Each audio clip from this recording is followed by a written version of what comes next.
celebrando. Mas é algo que a gente não gosta de ouvir muito quando a gente está num período bom ou numa fase boa. Verdade que desertos marcam a jornada de qualquer homem ou mulher de Deus. Jesus foi forjado no deserto, caminhou no deserto e ele prosperou no deserto. Adão foi formado no jardim, foi criado no jardim e ele caiu no jardim. A gente aprendeu ao longo da história dos heróis da fé e ao longo da nossa história que os cenários, eles são importantes, os ambientes, como eu preguei semana passada, eles geram influência, mas se você está posicionado em uma palavra que é independente do teu cenário, eles não são determinantes. Pelo contrário, tem períodos em que as coisas estão mal, que são os melhores períodos para a gente se lançar no Deus do impossível e começar a viver coisas que são impossíveis de viver no dia bom. Tem momentos em que a gente está tão cercado de conforto, a gente está tão confortável dentro do que está vivendo, que quando Deus nos chama para fazer algo com Ele, muitas vezes a gente prefere não fazer, porque a gente já está no lugar que gostaria de estar. E é por isso que muitas vezes algumas zonas de conforto são retiradas de nós. É por isso que muitas vezes algumas boias de salvação, elas são retiradas de nós, porque se você estiver confortável demais, a ponto de não estar apto para se mover, quando Deus te chamar, você está numa zona de perigo, não numa zona de conforto. O lugar mais seguro que podemos estar é correndo riscos com Deus. A gente aprendeu ao longo da história que é melhor ser Noé no meio de um dilúvio, dentro de uma arca que Deus o pediu para construir, do que ser qualquer outro que zombava de Noé enquanto ele construía. A gente aprendeu que é melhor ser Sadraque, Mesaque e Abidnego dentro de uma fornalha ardente, do que ser qualquer um daqueles que se prostrou diante de outros deuses para que não fossem lançados na fornalha. A gente aprendeu que é melhor ser como Jesus, levado para a cruz como uma ovelha, sendo direcionada a um abatedouro, sem falar nada, do que ser como aquele ladrão ao lado de Jesus que zombou dele na sua última oportunidade de receber remissão e salvação. Alguém está comigo aqui? Diga: eu creio que desertos são escolas da fé. A palavra de hoje daria uma série inteira, então eu vou tentar compactar isso em 40 minutos. Eu quero muito que você acompanhe tudo que Deus vai liberar, porque algumas chaves vão mudar a sua história para sempre.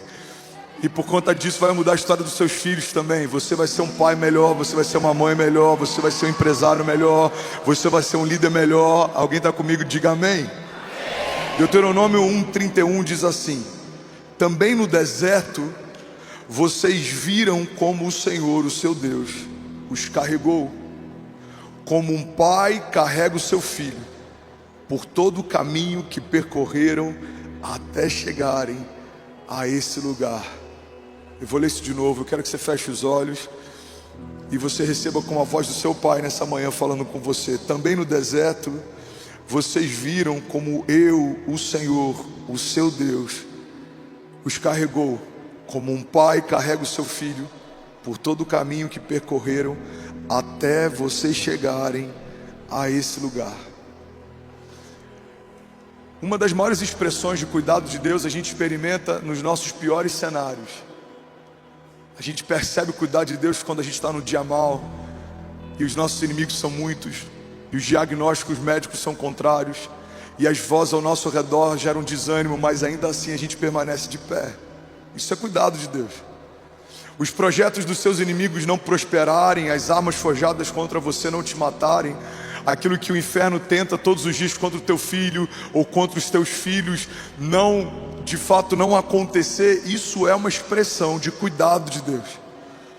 Não só o escape que Deus dá no meio da crise, mas livramentos que a gente nem percebe, em que Deus nem deixa a gente entrar em crise, portas que o Senhor nem permite que a gente acesse, mesas que o Senhor nem deixa a gente sentar, ou conversas ou reuniões que o Senhor nem deixa que a gente participe. Tem muitas coisas que quando a gente está no início da nossa jornada, a gente acha que é uma punição de Deus ou falta de cuidado dele, mas lá na frente a gente percebe que era só zelo.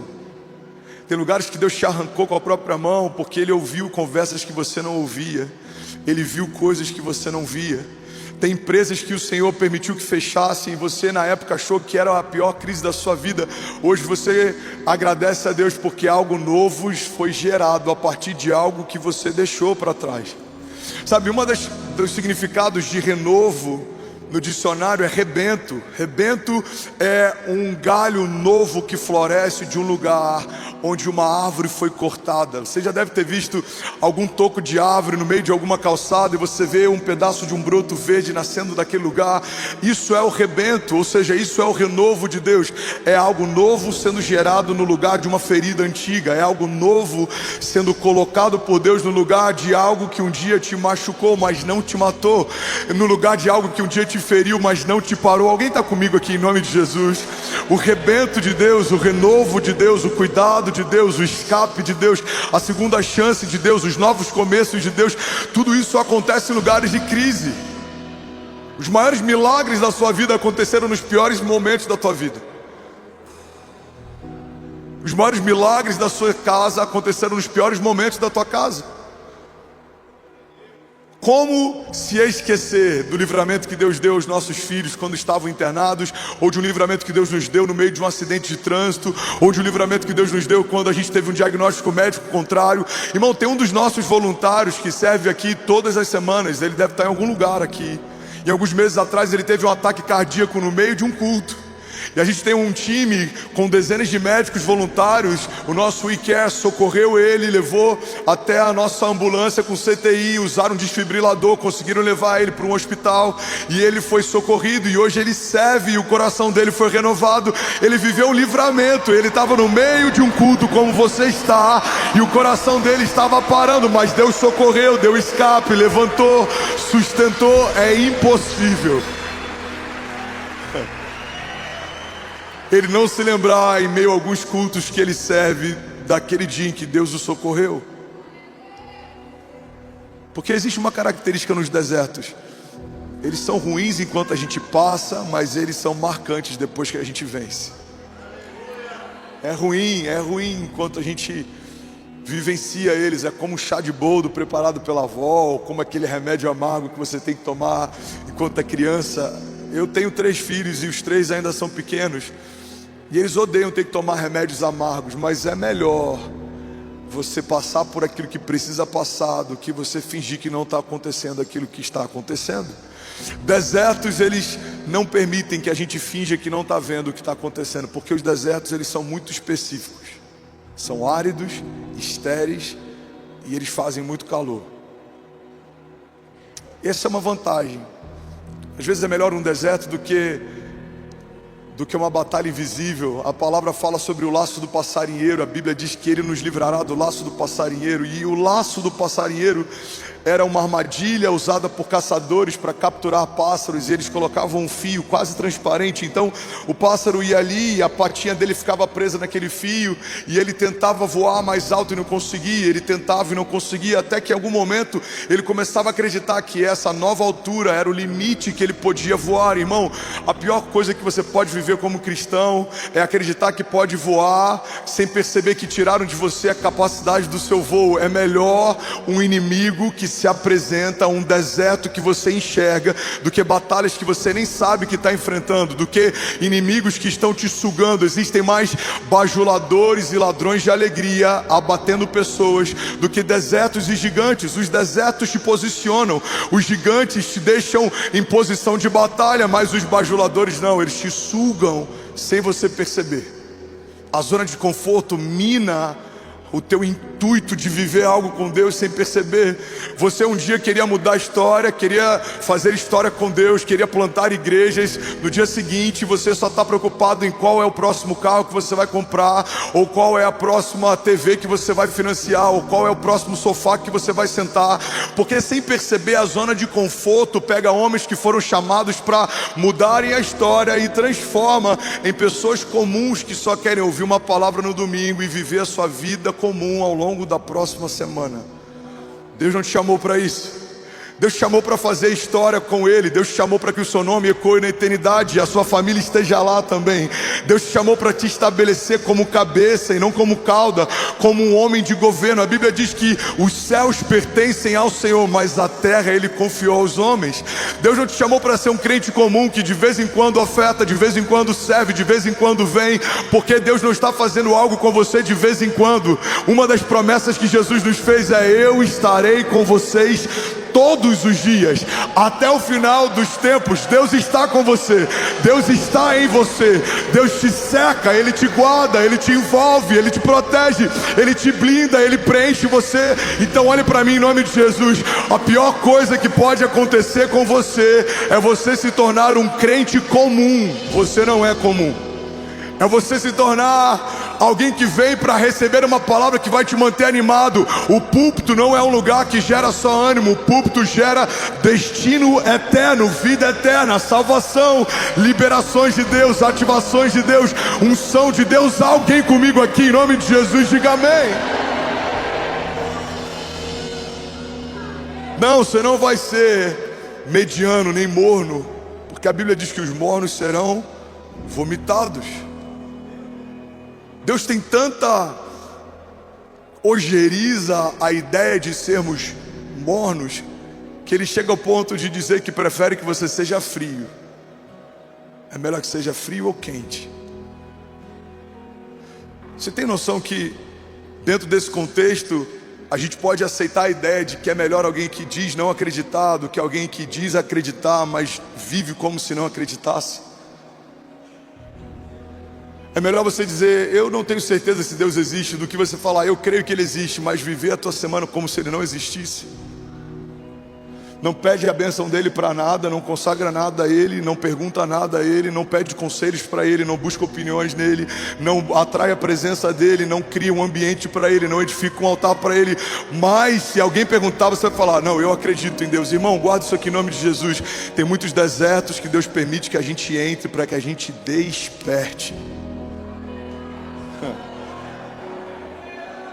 para que a gente acorde.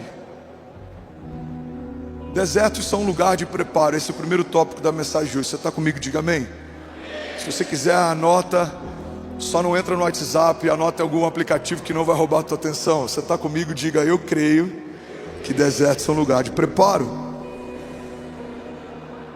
Eu já vou avisar, é possível que hoje a gente passe um pouco do tempo. Se você precisar sair, fica à vontade, mas eu preciso entregar o que o Senhor me confiou para hoje, amém? Deserto é lugar de preparo. Ainda bem que eu vi Jesus. Deus levanta João Batista, a voz que clama no deserto. E onde ele é preparado, no meio de um cenário de falta, ele se alimenta de mel silvestre, gafanhotos, e ele se veste com couro. Ele é um homem rústico, criado num ambiente hostil, mas é um homem que Deus preparou para preparar o caminho para o seu filho. A gente olha para a história de Jesus, a Bíblia diz que ele crescia em graça diante de Deus e dos homens, ele crescia em sabedoria. Jesus enfrentou muitos desafios antes de se apresentar como Messias. Jesus, ele tinha um ofício.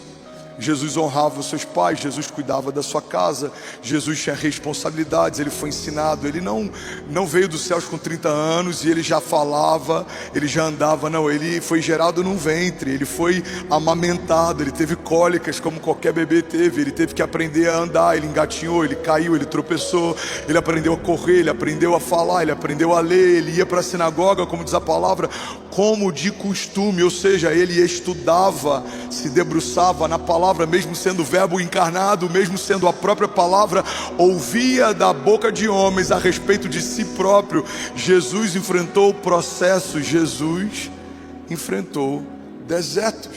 Ele acaba de ser ungido, batizado, uma porção do céu é derramada sobre ele, o Espírito repousa sobre ele, uma voz do céu diz: esse é meu filho em quem eu tenho meu prazer. E a Bíblia diz que em seguida o Espírito de Deus leva Jesus ao deserto. Irmão, guarda isso aqui em nome de Jesus. tem muitos desertos que o próprio Deus vai te levar para lá, Ele vai te convidar para estar lá, mas não há nenhum deserto que Deus permita que você entre, que não vai gerar em você algo melhor do que você tinha antes de entrar. Todo deserto que Deus permite que você entre é para te capacitar, é para te elevar a um novo nível, é para te afiar para próximas batalhas, é para te dar novas patentes, é para confiar algo novo a você. Alguém recebe isso em nome de Jesus? Porque nos céus não há uma nova patente se não houve uma prova anterior. Você só é aprovado em lugares que você foi testado. Deus testa homens na falta para saber se estão prontos para ter provisão. Deus testa homens na vergonha para saber se eles podem ter dupla honra. Irmão, guarda isso aqui. Se na sua vergonha você foi reprovado, você não está pronto para receber a dupla honra de Deus. Você vai se exaltar quando Deus fizer. Você vai se deslumbrar quando Deus te der. Se você for reprovado na falta, você não pode ser colocado no muito, porque a Bíblia diz que aquele que é fiel no pouco, sobre o muito será colocado. Mas se você não consegue ser fiel com pouco, por que você acredita que vai conseguir ser fiel quando tiver muito? Uma das coisas que Deus quebrou algumas semanas atrás, quando eu preguei sobre o poder da entrega, a gente viu pessoas entregando o seu melhor aqui no púlpito. Essa narrativa do inferno que muitas vezes a gente usa para justificar a nossa escassez. A gente fala, não, é fácil ele dar porque ele é rico. Não, tem pessoas aqui na igreja que eles dão porque eles são ricos. Mas se você sendo pobre não dá, quem garante que se fosse rico daria? A Bíblia diz que quem é fiel no pouco, sobre o muito será colocado. Eu estava pregando em Cuiabá anteontem, eu vim com o time do Music, conversando do aeroporto para Alfa, e eu falei para eles, o meu primeiro escritório foi dentro de uma sala de passar roupa, que era tão pequeno, literalmente, que o ventilador de pé tinha que ficar do lado de fora para ventilar para dentro, porque se ele ficasse dentro a porta não fechava. Só tinha espaço para uma cama, uma tábua de passar roupa. Então a gente tirava aquela tábua de passar roupa, eu coloquei uma tábua de pinos e eu fiz alguns móveis com madeira de pallet de feira, e ali era o meu escritório. E eu amava aquele lugar, e eu chorei com Deus naquele lugar, e eu projetei muitas coisas que eu estou vivendo hoje naquele lugar, e eu imaginei muitas coisas que a gente viveria junto naquele lugar. Então guarda isso aqui em nome de Jesus. Para mim não faz diferença o tamanho da sala que eu tenho hoje, porque não fazia diferença o tamanho da sala que eu tinha ontem. Quando você é aprovado no pouco, você está pronto para viver o muito. Quando você não pergunta para Deus ou faz pirraça, por que comigo, por que essa luta, por que na minha casa, por que essa vergonha, você está pronto para viver os transbordos de Deus, porque é difícil a gente vê alguém que está vivendo algo glorioso ficar questionando, Deus, por que eu estou ganhando tanto? Por que eu estou crescendo tanto? Por que está sendo tão rápido? Se você não questiona na falta, você está pronto para viver milagres que você não vai entender quando Deus fizer muito. Você está comigo? José foi testado na falta, João foi testado na falta, Abraão foi testado na falta, Davi foi testado na falta, Jesus foi testado na falta. Mas o final de todos eles foi melhor do que o começo de cada um deles. A Bíblia diz que melhor é o final das coisas do que o início delas. O José escravo termina como o José governador do Egito. O Abraão que sai da casa, da terra, está como um nômade andando pelo deserto, termina como o pai da fé. Noé, o louco que constrói um navio, uma arca, um barco num tempo em que não chove, agora se torna o único pai de família vivo para reconstruir um mundo que estava sendo resetado pelo Criador. Davi, um fugitivo que estava em deserto com homens loucos, transforma aqueles homens em um exército de valentes e agora assume o reinado. E a bandeira que está tremulando em Israel até hoje é a bandeira com o símbolo do seu reino. Jesus teve suas vestes roubadas, tiraram sorte para ver quem ficava com elas.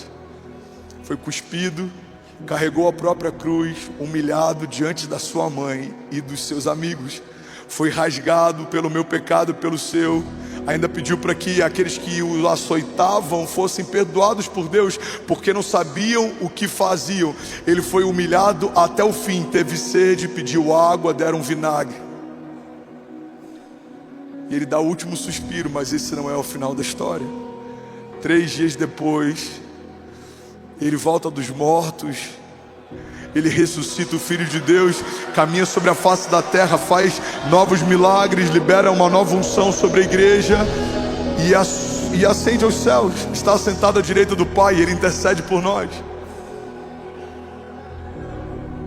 Fala comigo, deserto é lugar de preparo. Quando a gente entender que o deserto não é o problema, deserto não é o problema, o deserto é o cenário. O problema não é o deserto é só um cenário, é um pano de fundo. O problema que muitas vezes a gente enfrenta não é o lugar que a gente está, mas somos nós.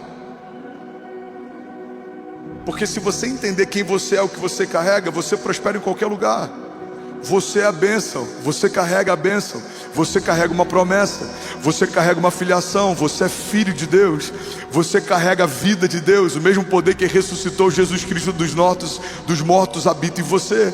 Você, pelo sangue de Jesus, foi lavado, você é curado de toda enfermidade. Isaías 53, você foi feito mais do que vencedor. Então não importa o cenário que te seca, importa o que te preenche, quem te guarda, quem está com você. O salmista diz: mesmo que eu ande por um vale de sombra e morte, mal nenhum eu temerei, porque tu, Senhor, estás comigo, a tua vara e o teu cajado me consolam. Alguém pode dizer glória a Deus por isso? Desertos são escolas da fé. Desertos geram em secreto algo que em algum momento Deus quer revelar em público. No teu deserto, Deus vai te dar ideias que em algum momento Deus vai torná-las públicas. No teu deserto, Deus vai te dar promessas que em algum momento Ele vai torná-las públicas. No teu deserto, Deus vai forjar o teu caráter. Em algum momento o teu caráter forjado vai se tornar público. No teu deserto, Deus vai alinhar o teu coração. Em algum momento o teu coração alinhado vai se tornar público. Porque o deserto, pega isso aqui, irmão, é uma expressão tão forte do cuidado de Deus, que Deus prefere te recolher do meio de todo mundo para te tratar, do que fazer isso enquanto todo mundo vê.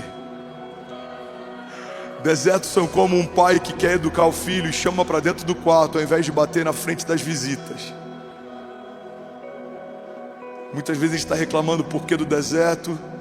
A gente precisa falar: Jesus, obrigado pelos desertos, porque o Senhor me tirou do meio de todo mundo para me alinhar enquanto ninguém via.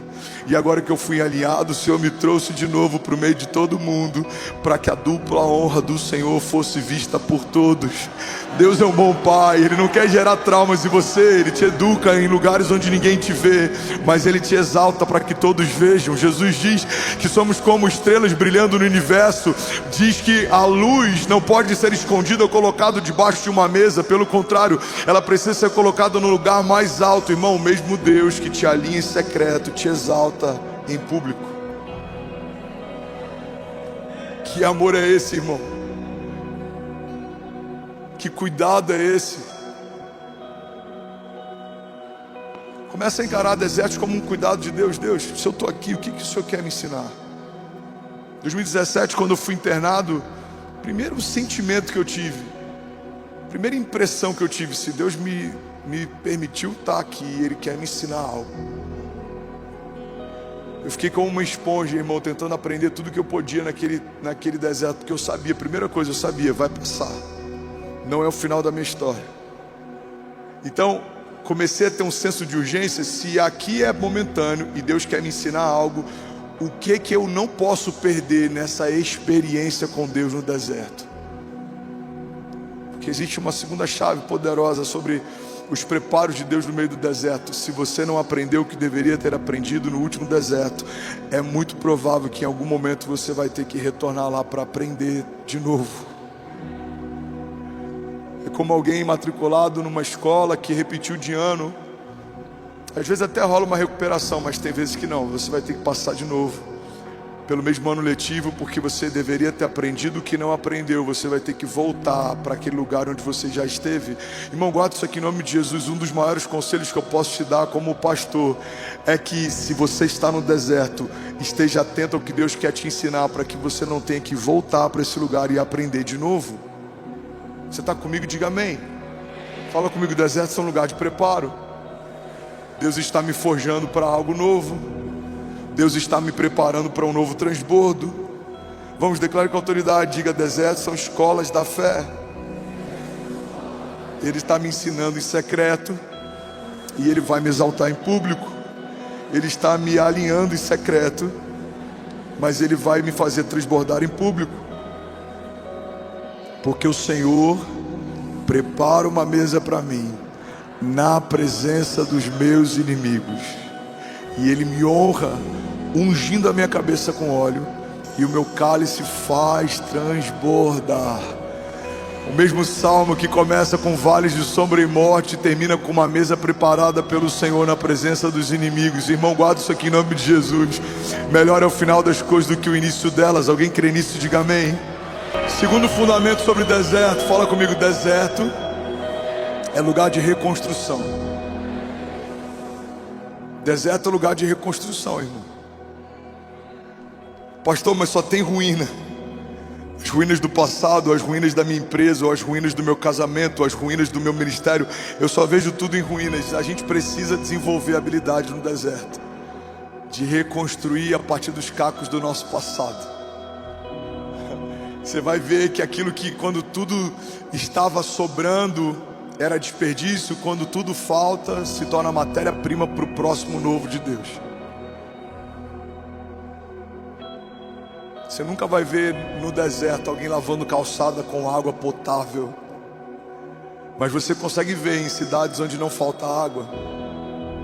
Você nunca vai ver no meio do deserto alguém desperdiçando água, porque quando você tem pouco, você valoriza o pouco que tem, sabe? Tem momentos em que Deus permite que algumas áreas da nossa vida enfrentem algum tipo de deserto, para que a gente perceba o desperdício que estava fazendo com aquilo que Deus nos deu. Você sabe um dos desertos que geram consciência a respeito de desperdício?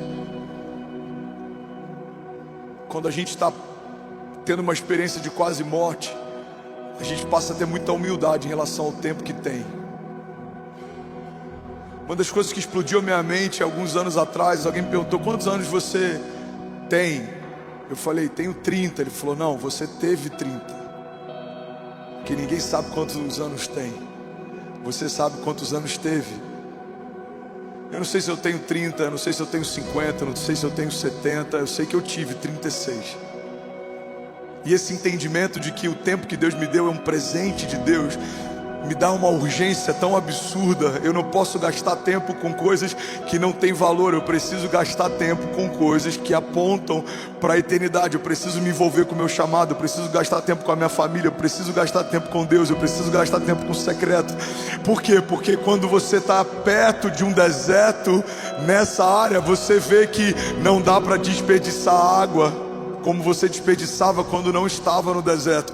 Quando eu tive num momento em que médicos me deram um diagnóstico médico contrário, eu falei: Deus, quando você me tirar desse deserto, eu vou tratar o tempo de uma forma diferente do que eu tratei até aqui. Eu já tinha um senso de urgência, mas ela aumentou muito mais. Então as pessoas me veem 14, 16 horas na obra da igreja, como a gente ficou no mês passado por 26 dias. Por que o pastor está se dedicando tanto? Por que ele quer ver em um mês pronto algo que a gente poderia fazer com calma em um ano? Porque eu não sei se a gente tem um ano, porque eu sei que Jesus está voltando, e o que Ele me pediu para fazer, eu quero fazer de pronto, porque Deus está fazendo uma coisa nova, e o meu coração anseia para ver acontecer aquilo que um dia Deus me mostrou. Se Ele disse que vai fazer, eu sei que no céu Ele já fez. Se Ele disse que vai acontecer, eu sei que no céu já aconteceu. Então eu preciso inclinar o meu coração e sujar as minhas mãos, para que eu não seja alguém passivo que espera que algo venha do céu. Não, algo já veio do céu há mais de 2000 anos atrás. O Filho de Deus me ungiu e me chamou e me empoderou e me ativou e me posicionou. Mas agora eu preciso fazer alguma coisa. Alguém está comigo aqui? Diga amém. Eu preciso fazer alguma coisa. E com o que eu vou fazer? Com as ruínas daquilo que foi quebrado, desfeito, partido. Jesus pega um pão partido, e a partir de um pão partido o milagre de multiplicação acontece. Jesus pega um pão partido, e a partir do momento que ele parte um pão no caminho de Emaús, os servos descobrem que é o Messias que estava com ele. Jesus parte um pão na mesa na última ceia, e a partir do pão, um memorial de gratidão é estabelecido a partir da ceia. Nem sempre o que se parte necessariamente é algo ruim. Tem coisas que Deus está partindo em você, mas um novo milagre vai vir a partir dessa partilha. Tem áreas que Deus está quebrando, porque a partir daquilo que Ele quebrou, Ele vai multiplicar uma medida que você nem sabia que existia, coisas que você nem sabia que estavam reservadas para você. Alguém está comigo aqui, diga amém.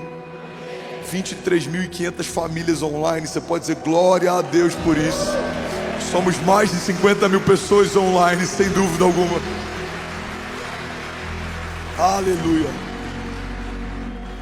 Fala comigo. No deserto eu aprendo a reconstruir a partir das ruínas. Tem uma coisa que eu ouvi de um amigo, o pastor Vitor Hugo, e me impactou tanto. Ele disse: Fernandes, na casa do oleiro não tem lixeira.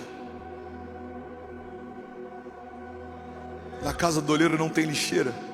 Quando o vaso se parte, ele usa a matéria-prima do que se partiu para fazer um vaso novo. Quando o vaso se quebra, ele usa a matéria-prima do que se quebrou para fazer um vaso novo. E muitas vezes, mesmo que não tenha se partido ou quebrado, quando o olheiro olha para o vaso e vê que ele não está pronto, ele mesmo quebra e faz de novo. Tem desertos que a gente tem vivido que são uma expressão do cuidado de Deus. Ele está quebrando você para fazer de novo. Ele está moendo você para fazer de novo. O seu caráter está sendo moído, o seu orgulho está sendo moído, a sua vaidade está sendo moída, as nossas deficiências estão sendo moídas. Olha o que diz a palavra, Jeremias 18:2. Essa é a palavra que veio a Jeremias da parte do Senhor. Vá à casa do oleiro e ali você ouvirá a minha mensagem. Então fui à casa do oleiro e o vi trabalhando com a roda, mas o vaso de barro que ele estava formando estragou-se em suas mãos, e ele o refez, moldando um outro vaso de acordo com a sua vontade. Então o Senhor dirigiu-me a palavra e disse assim: ó comunidade de Israel, será que não posso eu agir com vocês como fez o oleiro? Pergunta o Senhor. Como barro nas mãos do oleiro, assim são vocês nas minhas mãos. Alguém pode dizer glória a Deus por isso? Terceiro fundamento sobre deserto. Deserto gera aliança. Fala para quem está do seu lado: deserto gera aliança. Uma das coisas que fica muito clara no deserto é que a gente esperava mais de pessoas que não nos ajudaram como a gente imaginou que ajudariam. E a gente não esperava tanto de pessoas que nos surpreenderam nos ajudando como a gente não imaginou que eles nos ajudariam. O deserto ele é importante porque ele deixa algumas coisas claras. Ele mostra quem você de fato pode contar e quem talvez nem tanto. Os desertos são diferentes do tempo do transbordo. No tempo do transbordo todo mundo se aproxima. No tempo do deserto ele faz uma seleção natural. O tempo do deserto faz com que os de verdade se mostrem como sendo de verdade. E os que não são de verdade nem precisam falar nada, eles são denunciados. Quando uma verdade se estabelece, tudo que é falso se autodenuncia. Então no tempo do deserto é muito claro quem tem uma aliança com o teu coração e quem não tem. Quem tem uma aliança com a tua casa e quem não tem. Quem ama você pelo que você é ou quem ama o que você tem. Porque no tempo do deserto, quando as coisas são escassas, quem está perto não está mais pelas coisas que você tem, mas só está ali por quem você é. Quando as coisas vão embora e só sobra você, quem ama ficar com você? Quem ama você? Quem quer você por perto? Porque quando a gente tem coisas demais, as pessoas nem precisam chegar em você, elas já se satisfazem com as coisas que te cercam. Esse é um dos maiores desafios de pessoas que se tornam influentes ou ricas. Chega num ponto que ele não consegue saber mais se os novos amigos se tornaram de fato amigos e se aproximaram pelo que eles têm ou por quem eles são. Mas tem muita gente que está com você desde o início, permaneceu com você no seu dia mal. São alianças que Deus te deu para a vida inteira. E tem pessoas que estavam distantes de você, mas no seu dia mal se aproximaram. São novas alianças que Deus está gerando. Olha o que a palavra de Deus diz lá em Provérbios 17:17. O amigo ama em todo tempo, e para a angústia nasce o irmão. Tem pessoas que você tinha um apreço, mas na sua angústia se tornaram irmãos. Tem amigos que são mais chegados do que irmãos, diz a palavra. Tem pessoas que cuidaram de você mais do que familiares. Tem pessoas que amaram você no seu dia mal mais do que pessoas próximas. Tem pessoas que nunca usufruíram do que você tem, mas te amaram pelo que você é no seu dia mal. Então, uma das coisas mais poderosas que a gente vivencia no meio de um deserto é que no deserto são formadas alianças. Os valentes que lutaram com Davi não lutaram pelo que Davi tinha. Ele era um homem fugitivo, mas eles acreditavam em quem Davi era e no que ele carregava. Uma aliança foi formada no deserto. Deus fez uma aliança com Abraão no deserto. Deus fez uma aliança com Davi no deserto. Deus fez uma aliança através de Jesus com cada um de nós na cruz do Calvário. Alianças formadas em tempos de crise são poderosas. Alianças formadas em tempo de falta são poderosas. Talvez o deserto que Deus permitiu que você entrasse era só para gerar novas alianças. E no momento que você sair desse deserto, elas te acompanharão por toda a tua história. Alguém está comigo aqui? Diga amém. Declare com autoridade, diga: deserto gera gratidão. É impossível um homem que foi tirado por Deus de um deserto não ter um coração mais grato do que tinha antes de entrar no deserto. Deserto gera gratidão. Eu tive num projeto de homens algumas semanas atrás, em que a gente é exposto à falta de muitas coisas. Você tem privação de fome, de sono, de uma série de coisas. E eu vi homens grandes na nação chorando por um pedaço de pão partido. E grande parte desses homens, talvez na sua semana, reclamariam por conta de um cardápio que não gostou, que fizeram na sua casa, ou por conta de algo que compraram para comer e não gostaram. Mas no meio de um lugar de escassez, a gente chora pelo pouco, porque é grato por ter algo para comer. Os desertos, ele gera um senso de gratidão tão grande, porque quando tudo que é sobra, desperdício, superabundância, se vai, o pouco que você tem é tudo o que você tem. No deserto, irmão, um copo de água gelada vale tudo. Num deserto, uma árvore pequena que faz um pouco de sombra vale muito. No deserto, qualquer tipo de escape ou refrigério é poderoso demais, é valioso demais. Fala comigo: deserto gera gratidão. Quando algumas camadas de excesso são removidas, a gente começa a valorizar o que de fato tem valor. Sabe, o deserto faz a gente depender do pão nosso de cada dia. A oração que Jesus ensina lá na frente, o pão nosso de cada dia nos dai hoje, é uma expressão do que o povo já havia vivido no deserto muito tempo antes. Eles caminharam debaixo de uma dependência absoluta de Deus, e se Deus não enviasse o pão do céu todos os dias, eles não teriam pão para comer no dia seguinte. Então o povo foi ensinado, enquanto caminhava no deserto, a partir de uma palavra de Deus, que todos os dias certamente Deus enviaria o pão para eles. O pão nosso de cada dia Deus deu desde o deserto e continua nos dando até hoje. Então guarda isso aqui em nome de Jesus, irmão. Não importa se você tem pouco ou se você tem muito, a verdade é que o que você tem, você só tem porque Deus te deu. Seja grato. Os seus filhos você tem porque Deus te deu. Porque tem mulheres que poderiam gerar e não conseguem gerar. Tem mulheres que não poderiam gerar e geraram vida. Não é porque o seu sistema reprodutor está apto, é porque Deus te permitiu ser mãe. Se você tem recursos, não é porque você é bom ou porque você estudou, é porque Deus te permitiu ter posses. Se Se você tem influência, não é porque você é extraordinário. Tem muita gente melhor do que você, mais preparada do que você, que tem mais carisma do que você, mas Deus te permitiu ter acesso, Deus te permitiu ter voz e influência. Então guarda isso aqui. Tudo o que você tem, Deus te deu. Tudo que eu tenho, Deus me deu. A Bíblia diz que Ele é o autor e consumador da fé. A fé que você tem nele, foi Ele quem te deu. E quanto mais você ouve a palavra dele, mais fé você recebe a partir da palavra que Ele te deu. A Bíblia diz que Ele é a sabedoria. A Bíblia diz também que aqueles que pedem sabedoria a Deus, livremente Ele dá aos que pedem. A sabedoria que você tem porque Deus te deu.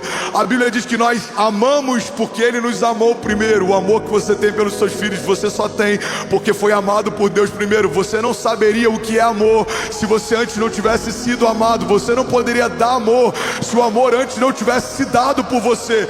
A Bíblia fala que Ele é o dono do ouro e da prata. Então, se tem um pouco de ouro na tua pulseira, ou no teu relógio, ou no teu cordão, ou na tua aliança, o pouco de prata que tem talvez nos seus talheres, ou naquilo que você usa para servir as suas visitas, o que você tem de posse, tem porque o dono do ouro e da prata permitiu você ter, porque como é dele, com uma fala poderia requisitar de volta tudo que ele confiou a você.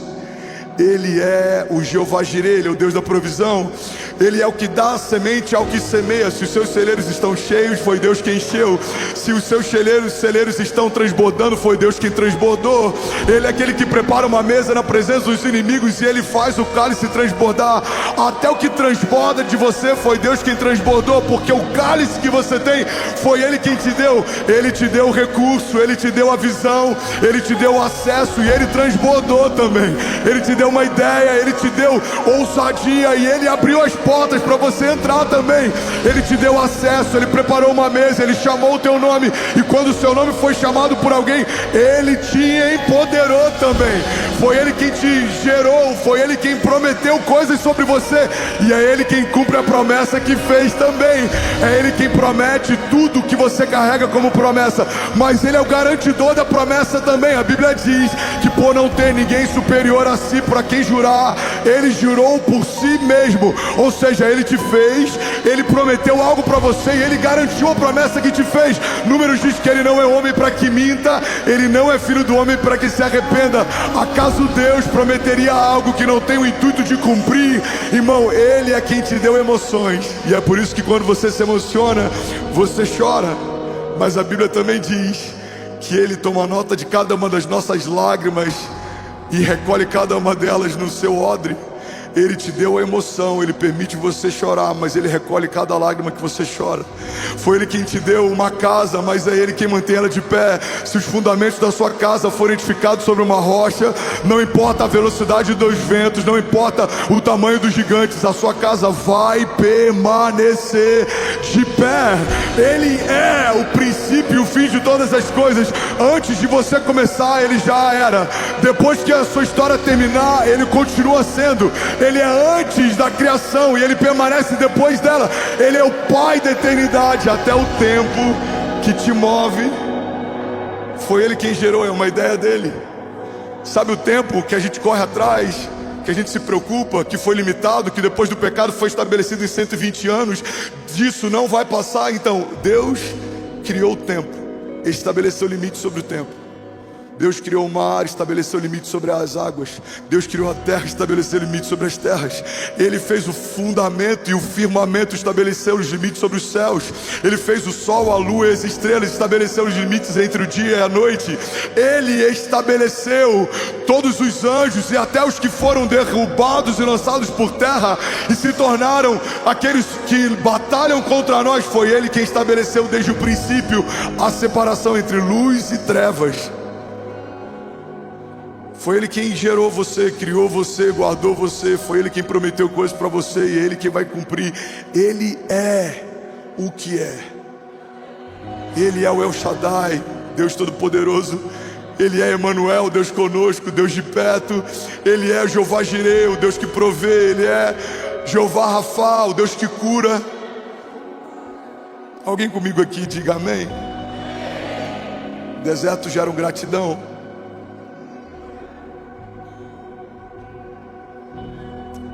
Períodos de falta nos fazem valorizar aquilo que nós temos.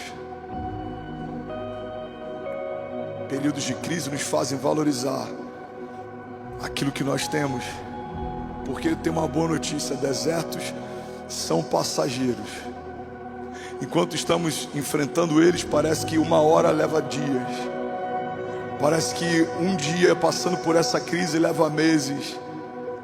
Mas vai passar. Desertos são temporários, não são permanentes. Desertos são passageiros. São lugares de passagem, não de habitação. Deus não está te chamando para edificar um condomínio ou uma casa no seu deserto. Deus está te falando: não desista e passe por isso. Vai ficar tudo bem. Ele dá ânimo ao cansado. Ele é quem faz florescer no meio do deserto. Mesmo que a terra seja árida, você vai prosperar no seu pior momento, no seu pior cenário, porque há um escape de Deus para aqueles que permanecem fiéis a Ele, para aqueles que não recuam, para aqueles que não desistem, para aqueles que não desanimam. Alguém está comigo aqui? Diga amém. Sabe, deserto, e esse é um próximo fundamento que eu quero compartilhar, gera humildade. Fala comigo: deserto gera humildade.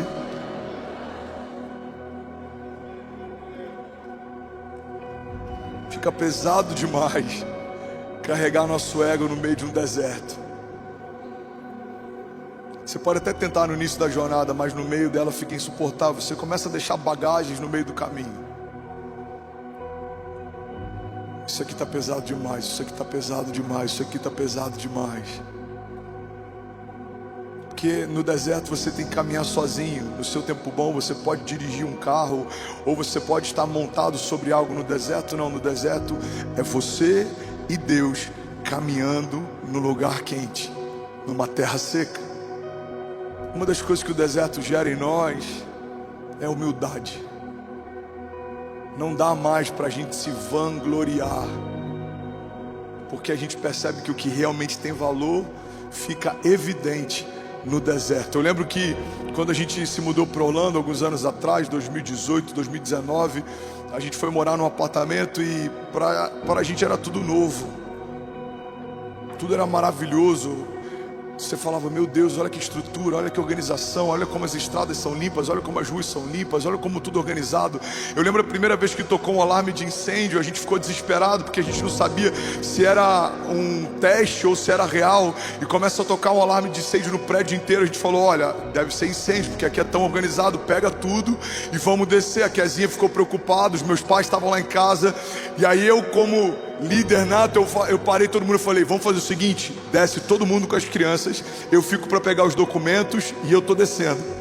Irmão, eu não me preocupei com as sacolas do outlet que estavam lá. Eu não me preocupei com o tênis que a gente tinha comprado, ou com o presente que a Cessi tinha comprado. Eu não me preocupei com aquelas sacolas de Dollar Tree ou Five Below, se é que alguém me entende. Eu não me preocupei com nada que era supérfluo. A minha única preocupação é: a minha família tem que descer e eu preciso pegar os documentos. No meio de um tempo de crise, o que você não pode deixar para trás é a sua família e a sua identidade. São os seus filhos e a sua identidade. Todo o restante é supérfluo. Eu lembro que quando eu desci, Deus falou comigo, isso deu uma mensagem. Deus falou: filho, viva como se a casa estivesse em chamas. Se preocupa com a sua família e com a sua identidade. O resto é supérfluo, tudo passa. Deserto gera humildade, porque no meio de um deserto tem coisas que estão pesadas demais. Ei, olha para mim, o nosso ego é pesado demais. Guardar rancor é pesado demais. Você está ocupando o espaço do novo de Deus com uma ferida do teu passado. Abre espaço para o novo. As coisas velhas ficaram para trás e eis que estou fazendo uma coisa nova. Deus está fazendo uma coisa nova. Não tem espaço no deserto para carregar rancor, para carregar remorso, para carregar culpa. Fala comigo: deserto é lugar de revelação. Nem todo deserto altera quem somos, mas todo deserto revela quem somos. No deserto, o homem impulsivo percebe que é impulsivo, o homem explosivo percebe que é explosivo, o homem que não é tão crente assim percebe que não é tão crente assim. O deserto revela pra gente a nossa pior parte. Porque quando tudo vai bem, essa parte fica adormecida, mas quando as coisas vão mal, ela floresce, aflora. Eu não lembro quem é o autor dessa frase. Eu acho, não vou lembrar, mas ele diz que o jejum não nos deixa irritados, o jejum nos mostra o quão irritado nós somos.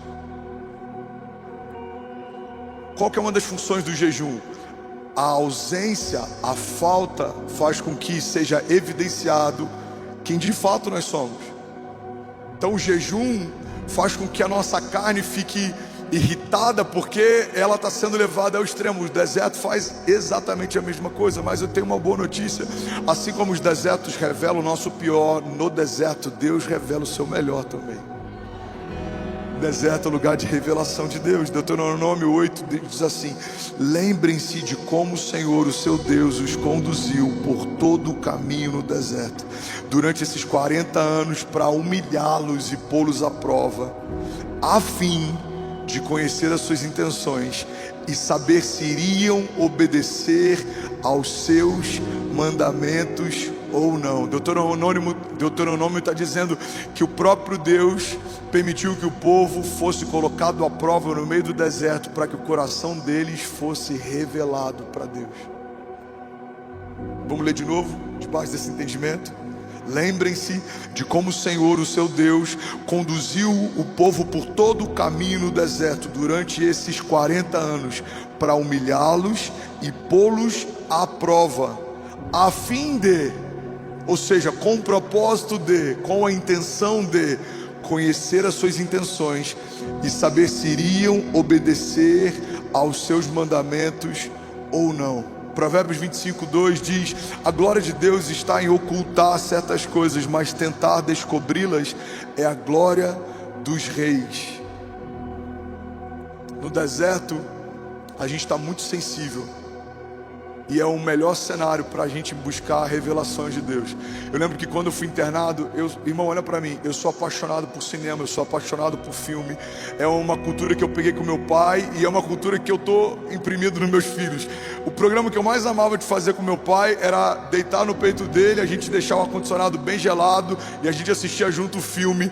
Não eram os melhores filmes talvez para assistir com aquela idade, Máquina Mortífera, Rambo, algumas coisas do tipo, mas estou de pé, amém? Deu certo, tá tudo bem, terminou bem. Mas eu lembro que a gente assistia vários filmes e eu gostava muito disso. E quando eu cresci, isso me acompanhou. Para você ter uma ideia, eu alugava tantos filmes naquela época que a gente alugava VHS. Alguém lembra dessa época? Ok. Você lembra que você tinha que pagar multa se não rebobinasse a fita, se é dessa época? Ok. Eu alugava tantos filmes na sexta-feira, porque eu ia entregar o filme da quinta, e ele me falava que se eu entregasse 4 filmes na sexta, eu poderia só entregar na terça-feira, e aí na terça eu alugava mais. Eu era tão compulsivo com filmes que eu cheguei a receber uma cesta de chocolate da locadora que eu alugava. Eu acho que era um bom cliente. Amém, gente? Aí os anos passam, diminui um pouco essa paixão por filme, mas quando eu sou internado, eu não tinha plano de saúde.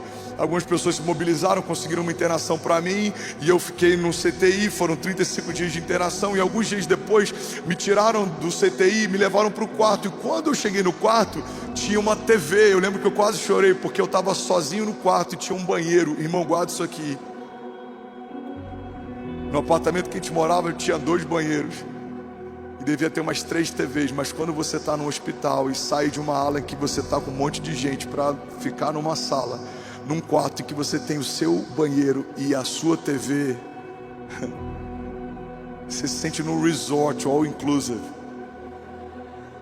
Porque deserto faz você valorizar o pouco que tem. Eu tô lá naquele quarto de hospital, eu já ia falar naquele deserto, tô lá naquele quarto de hospital. E aí quando eu deito na maca, eu falei: Jesus, obrigado, tem um banheiro e tem uma TV. Primeira coisa que eu falei: eu vou zerar todos os filmes até eu ser liberado. Eu vou zerar todas as séries. Agora eu vou pedir balde de pipoca, eu vou zerar tudo, eu vou sair daqui. Primeira coisa que Deus falou comigo: deserto não é lugar de entretenimento, deserto é lugar de aprendizado. Não se distraia. Eu só assisti um filme, 35 dias internado. E até no filme que eu assisti, Deus falou comigo. Eu fui assistir Beleza Oculta com Will Smith. Começa o filme, se eu não me engano, ele perde um filho e ele fala: tem 3 coisas que conectam toda a humanidade: o amor, o tempo e a morte. Todos querem ser amados, todos têm desafio com o tempo e todos têm medo de morrer. Eu parei o filme e falei: eu já entendi, Deus, você quer falar comigo? Um capítulo inteiro do meu livro fala sobre o amor, o tempo e a morte, porque Deus falou dessas 3 coisas, só uma delas existia no jardim, só o amor estava disponível para a criação. O tempo e a morte entraram em cena depois da queda, mas isso é uma mensagem para um outro culto. O que eu quero dizer para você é que deserto não é lugar de se anestesiar, deserto é lugar de estar atento ao que Deus está falando. O deserto que Deus te levou não é para você esperar o tempo passar. O deserto que Deus te permitiu estar é para que você aprenda algo que Deus está te ensinando. O deserto é lugar de revelação. Deus quer te revelar novos sonhos, novos projetos. Deus quer te revelar coisas novas. Deus quer falar com você no lugar em que ninguém está ouvindo, coisas que em algum momento todos vão ver. Deus está te levando para um lugar secreto. O deserto é lugar secreto para quem caminha com Deus. Alguém está comigo aqui? Diga amém. Diga: deserto é lugar de milagre. Fala assim: ufa. Deserto é lugar de milagre. Fala para quem está do seu lado, sacode aqui alguém e me ajuda a pregar. Fala: deserto é lugar de milagre. Somos 25 mil famílias conectadas agora. Uau, glória a Deus. Jesus. Pega isso aqui, irmão, e eu já estou terminando. Salmos 107. Vocês são maravilhosos. Diz assim: transforma o deserto em açudes e a terra ressecada em fontes. Ali ele assenta os famintos para fundarem uma cidade habitável, semearem lavouras, plantarem vinhas e colherem uma grande safra. Ele os abençoa e eles se multiplicam e não deixa que os seus rebanhos diminuam. Alguém pode dizer glória a Deus por isso? Isaías 43:18 diz: esqueçam que se foi, não vivam no passado. Vejam, eu estou fazendo uma coisa nova, ela já está surgindo. Vocês não percebem? Até no deserto abrirei um caminho e riachos no ermo. Deuteronômio 28 diz: e será que se ouvires a voz do Senhor o teu Deus, tendo cuidado de guardar todos os seus mandamentos que hoje eu te ordeno, o Senhor teu Deus, levante suas mãos e recebe isso em nome de Jesus, te exaltará sobre todas as nações da terra, e todas essas bênçãos virão sobre ti e te alcançarão. Quando ouvires a voz do Senhor o seu Deus, bendito será na cidade, bendito será no campo, bendito será o fruto do teu ventre, o fruto da tua terra, e o fruto dos teus animais, e as crias das suas vacas e das suas ovelhas. Bendito será o teu cesto e a tua amassadeira, bendito será ao entrares e bendito será ao saíres. O Senhor entregará feridos diante de ti os teus inimigos e aqueles que se levantarem contra ti. Por um caminho sairão contra ti, mas por 7 caminhos fugirão da tua presença. O Senhor mandará que a bênção esteja contigo e nos teus celeiros e em tudo o que puserem as suas mãos. Deixa eu profetizar isso, recebe em nome de Jesus. O Senhor mandará que a bênção esteja com você e nos teus celeiros e em tudo o que puserem as suas mãos. Será que alguém pode glorificar Jesus aqui nessa manhã? Você pode fazer barulho!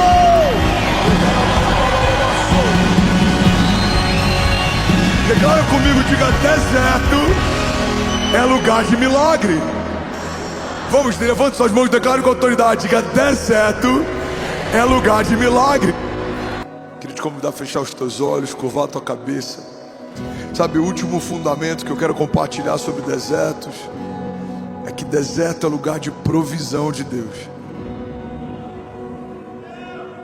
Deserto é lugar de comer do pão que vem da mão de Deus. Deserto é lugar de beber da água que sai de uma palavra de Deus. Os desertos são lugares de falta de recursos naturais, mas não são lugares de falta de recursos sobrenaturais. Você vai ver, da terra não sai nada, mas dos céus sai. Da terra não vem nada, mas dos céus vem. Da terra não brota nada nesse deserto, mas dos céus brotam. Não há nada que eu possa esperar da terra, mas existe algo que você pode esperar dos céus. Deserto é lugar de provisão de Deus. Feche teus olhos, declare isso, diga: deserto é lugar de provisão de Deus. Isaías 41, e eu quero profetizar essa palavra sobre você. Abrirei rios nas colinas estéreis e fontes nos vales. Transformarei o deserto num lago e o chão ressequido em mananciais. Porei no deserto o cedro, a acácia, a murta, a oliveira. Colocarei juntos no ermo o cipestre, o abeto e o pinheiro, para que o povo veja e saiba, e todos vejam e saibam que a mão do Senhor fez isso, que o Santo de Israel o criou. Isaías 43:19. Vejam, eu estou fazendo uma coisa nova, ela está surgindo, vocês não a reconhecem. Até no deserto vou abrir um caminho e riachos no ermo. Os animais do campo me honrarão, os chacais e as corujas, porque fornecerei água no meio do deserto e riachos no ermo, para dar de beber ao meu povo, o meu escolhido, ao povo que formei para mim mesmo, a fim de que proclamasse o meu louvor. Feche teus olhos em nome de Jesus.